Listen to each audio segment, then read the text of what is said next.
Use um balde para separar a quantidade correta da água para a mistura. Lembre-se que em seu manual há uma relação de proporções para você preparar a quantidade necessária e evitar desperdícios.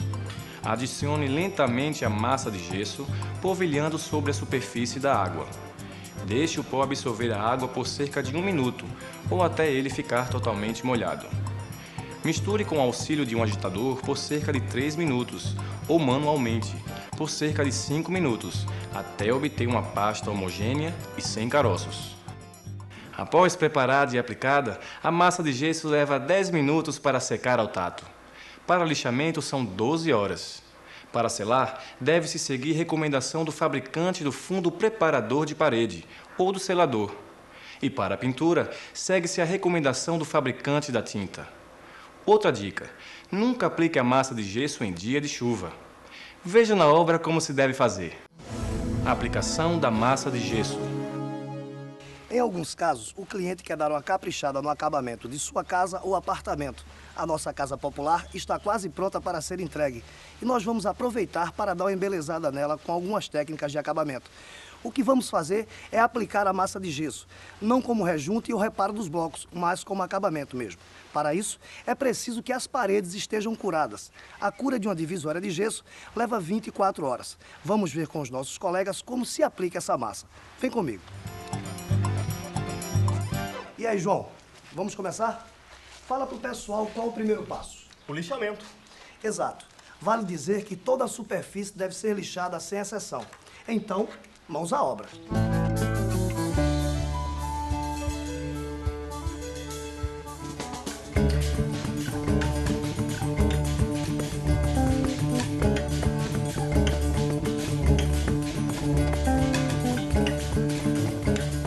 Bom trabalho, hein, gente? Agora é só limpar essa poeira.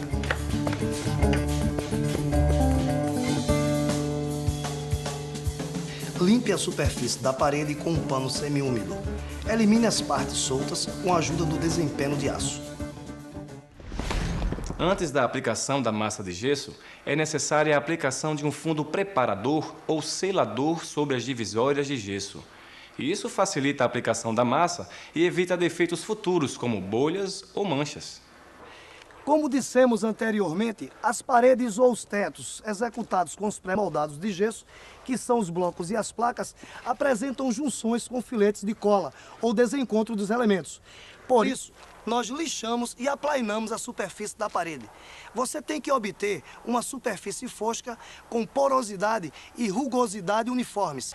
Assim, se obtém uma impregnação por igual de toda a superfície, quando aplicamos o fundo nivelador de parede, ou seja, o selador.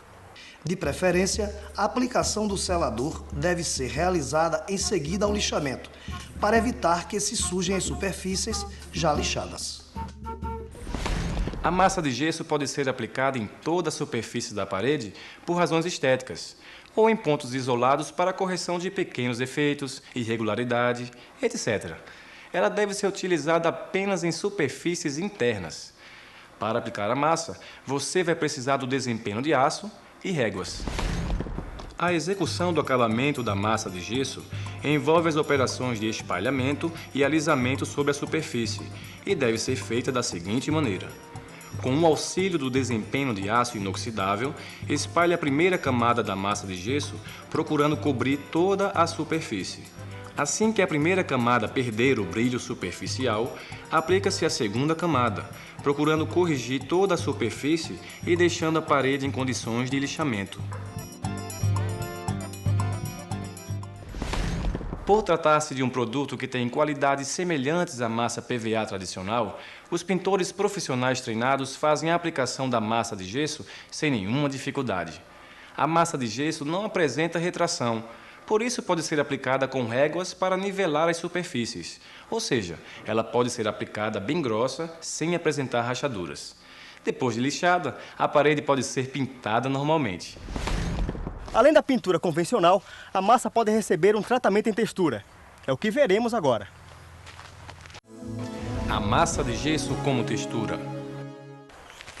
Normalmente se usa a massa de gesso para acabamento texturizado para se esconder defeitos em paredes irregulares ou para um efeito mais decorativo, como é o nosso caso.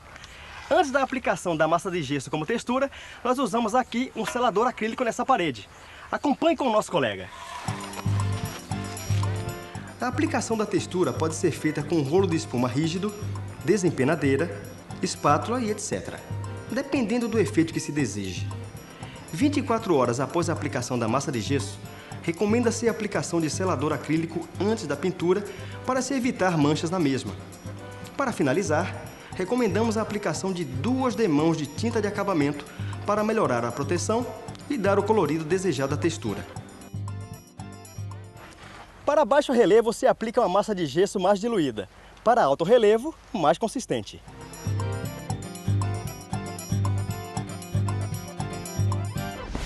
Quando a parede for receber uma pintura simples, proceda da seguinte maneira. Preparo da massa de gesso para a pintura. Nivele a superfície da parede, que já recebeu a massa de gesso, com auxílio da lixa número 360, tomando-se o cuidado para não feri-la. Remova o pó do lixamento com pano semi-úmido em água. Espere a secagem completa da superfície. Aplique a pintura de acordo com as recomendações do fabricante da tinta. Você viu logo na primeira aula que os blocos em gesso permitem a aplicação de revestimentos variados. Assim, não é só a pintura ou textura que podem revestir uma divisória de gesso. Lá na obra, o pessoal está aplicando outros materiais sobre os blocos. Confira. Pessoal, aqui a gente vai aplicar cerâmica sobre uma parede de gesso. O processo é simples. Espalhe a cola com a desempenadeira metálica do lado liso, distribuindo bem a pasta sobre uma área não superior a 1 metro quadrado.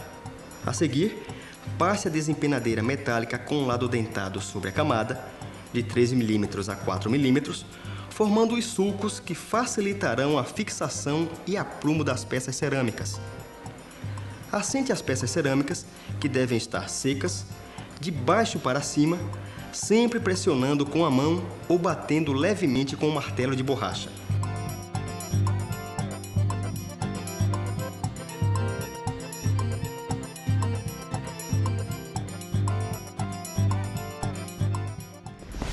O rejuntamento pode ser executado 12 horas após o assentamento. Antes, deve-se retirar o excesso da argamassa colante e fazer uma verificação, por meio de percussão com um instrumento não contundente. Confira. O Nildo está terminando essa parede aqui do box. Agora, Nildo, explica para o pessoal aí como é que a gente descobre que tem uma peça fofa depois de assentada. João, isso é muito simples. Com o martelo de borracha, o qual você está assentando a cerâmica, é só você inverter o lado e com o cabo de madeira você vai testar as cerâmicas. Note que o som... Opa! Deu diferente. Essa aí tá oca, hein? Essa tá. Quando isso acontecer, pessoal, você remove a peça e refaz o assentamento com uma escola de gesso. E aí, pessoal, deu para entender tudinho? Quanta coisa nós vimos juntos ao longo dessas 5 aulas, não é mesmo? Começamos do zero e nossa casa está praticamente pronta. Você deve ter percebido que não falamos em algumas práticas, como o assentamento das folhas de portas e janelas, ou a instalação de peças hidráulicas, como a bacia sanitária, por exemplo. É que esse tipo de instalação varia de materiais empregados e não apresentam maiores dificuldades para que se aprenda com a prática.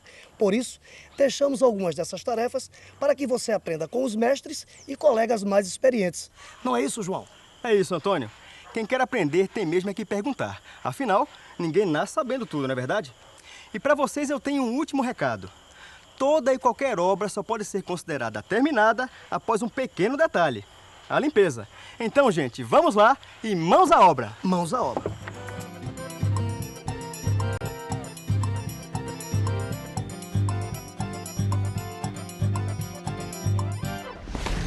Então, pessoal, acho que chegamos ao fim do nosso curso.